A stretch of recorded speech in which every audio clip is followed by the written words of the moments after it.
Corona संक्रमण की वजह से कई शहरों में लॉकडाउन है और शहरी बेरोजगारी बढ़ रही है। Centre for monitoring Indian economy यानी CMIE की रिपोर्ट के मुताबिक शहरी क्षेत्रों में बेरोजगारी 5 जुलाई को खत्म हुए हफ्ते में 11.26% पर पहुंच गई, जो उससे पिछले सप्ताह 10.69% थी। बेरोजगारी दर में ये बढ़ोतरी कर्नाटक, तमिलनाडु, असम, पश्चिम बंगाल और महाराष्ट्र के कई शहरों में कोरोना की वजह से प्रतिबंध लगाने की वजह से हुई है। रिपोर्ट के मुताबिक शहरों में औपचारिक क्षेत्र की नौकरियों को वापस आने में महीनों लगेंगे।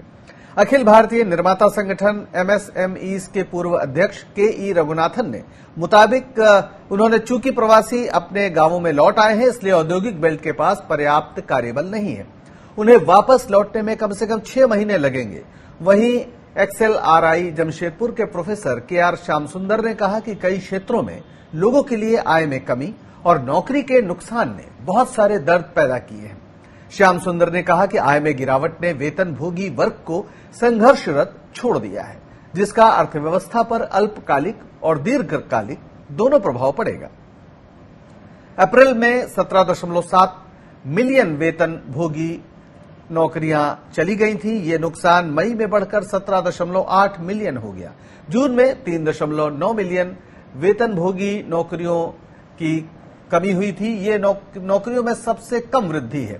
CMIE के आंकड़ों से पता चला कि ग्रामीण और समग्र रोजगारहीनता दर लगातार दूसरे सप्ताह तक मामूली रूप से बढ़ी है।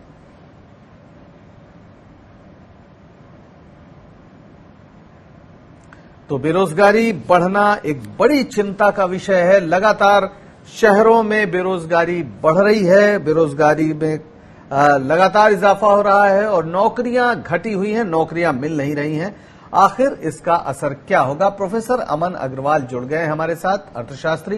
प्रोफेसर अग्रवाल, जो ये बेरोजगारी दर लगातार बढ़ी है और अब ये पहुंच गई है, काफी बड़ी स्थिति इसकी हो गई है।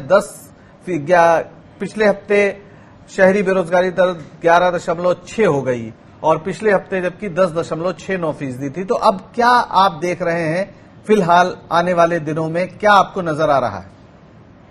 देखिए जी, जो बेरोजगारी है अभी तो अगले 2-3 महीने तक जो आसार नजर आ रहे हैं, और जैसे सरकार अभी लॉकडाउन फेस वे में कर रही है और अभी भी लॉकडाउन पूरी तरह नहीं खुला है, कारोबार अपना काम नहीं कर पा रहे हैं, लोग अपना काम प्रॉपर्ली नहीं कर पा रहे हैं, उसके चलते हुए तो थोड़ी बहुत बेरोजगारी अभी आगे बढ़ने की उम्मीद है। जहां तक आपने आंकड़ों की बात करी, मेरे को याद है जब मैं वर्ल्ड कर रहा था 2000 और 2001 के आसपास, अमेरिका में उस समय बेरोजगारी ऑफिशियली वो डिक्लेयर कर रहे थे 10-10.5%, बट अनऑफिशियली 20% से ज्यादा थी बेरोजगारी। तो और हिंदुस्तान जो है कृषि प्रधान देश है, जिसमें करीबन 65 से लेके 75% जनता कृषि और कृषि उद्योग में जुड़ी हुई है, जिसमें ना कोई लॉकडाउन हुआ है, ना कोई रोजगारी की रिस्ट्रिक्शन आई है। और ज्यादातर लोग जो अभी बड़े बड़े शहरों से वापस मूव किए हैं, वो वापस अपने गांवों की तरफ गए हैं, जहां पे वो खेती बाड़ी कर सकते हैं, उसमें कोई ऐसी उनको रुकावट नहीं है। तो इसलिए ये कहना कि सिर्फ ये जो आंकड़े हैं CMI वो ये देख रही है कि कितने लोग जॉब छोड़ के गए, कितनी फैक्ट्री बंद है, वो तो अभी बंद रहेंगी, क्योंकि जिस तरीके से कोरोना का प्रभाव पड़ रहा है और हेल्थ केयर डिपार्टमेंट ये देखना चाहता है कि हम इसको निपट सकें, ह्यूमन लाइफ लॉस जो है, इंसान की जो जिंदगी है वो बचती रहे, उसको मद्देनजर रखते हुए जो लॉकडाउन की प्रक्रिया चल रही है, उससे तो बेरोजगारी इमीडिएटली खत्म होने की कोई उम्मीद नहीं है। पर जो राहत आने की उम्मीद है वो 3 से 6 महीने में, अगर ये लॉकडाउन को खोलना शुरू करें। अभी भी पूरी तरह खोलना शुरू नहीं हुआ है। और आपको देखते हैं प्रोफेसर, आपका कहना है कि 3 से 6 महीने, वो भी जब लॉकडाउन खुलना शुरू हो। लेकिन एक बात जो आपने कही कि लोगों की नौकरियां जाती हैं, आंकड़े हैं वो अमेरिका में भी हमने देखे, लेकिन एक चीज शायद हम भूलते हैं कि वहां पर जब नौकरियां जाती हैं तो उसके एवज में सरकार की ओर से बेरोजगारी भत्ता देने का भी प्रावधान है। भारत में तो कोई सोशल सिक्योरिटी नेट है नहीं, और बहुत बड़ी तादाद ऐसी भी है जो गांव जाने की स्थिति में नहीं है, जो छोटी छोटी नौकरियां करती रही है। बहरहाल हम आगे बात करेंगे आपसे। शिव भाटिया कांग्रेस के नेता जुड़ गए इस सवाल पर हमारे साथ। शिव भाटिया जी, बेरोजगारी दर अब होकर 11.26% हो गई है। अभी अर्थशास्त्रियों का यह कहना है कि काफी वक्त लगेगा।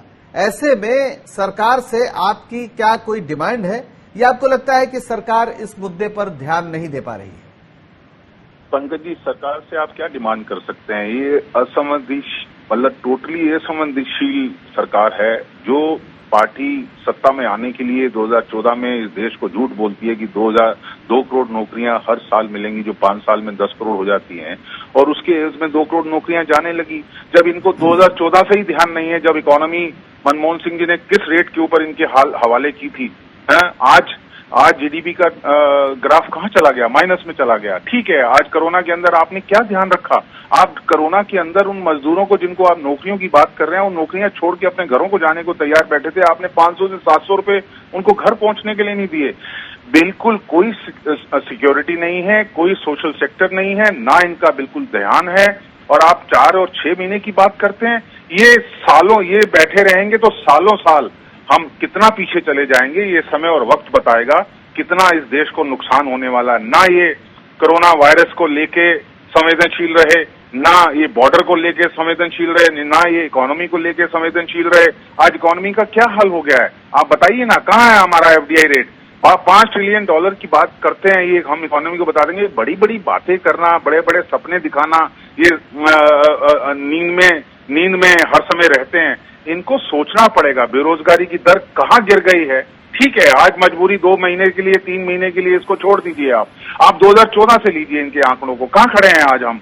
आज कहाँ नौकरियां रखी हैं? ना प्राइवेट सेक्टर में है, ना गवर्नमेंट सेक्टर में है। आप प्राइवेटाइज कर रहे हैं। आप बात करते थे फास्टेस्ट टू फास्टेस्ट ट्रेन चलाने की, और अब ट्रेन बेचने पे लग गए, क्योंकि आप उसको संभाल ही नहीं पा रहे सिस्टम को।